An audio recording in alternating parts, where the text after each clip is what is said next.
जा रहे हैं। एंड आज बहुत ही गर्मी ज़्यादा है, देख सकते हो बहुत ही ज़्यादा आज गर्मी दे रहे हैं।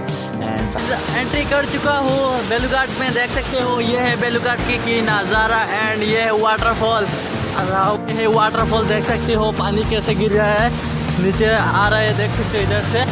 एंड गाइस अमेजिंग गाइस, देख सकते हो। तो गाइस इतना सारे साउंड आ रहा है ना गाइस, पानी का हालात देख सकते हो। इसलिए मैं अभी कपड़ा बदलने के लिए गाड़ी में जा रहा हूँ, क्योंकि गाड़ी में मेरा बैग है और बैग के अंदर मेरा कपड़ा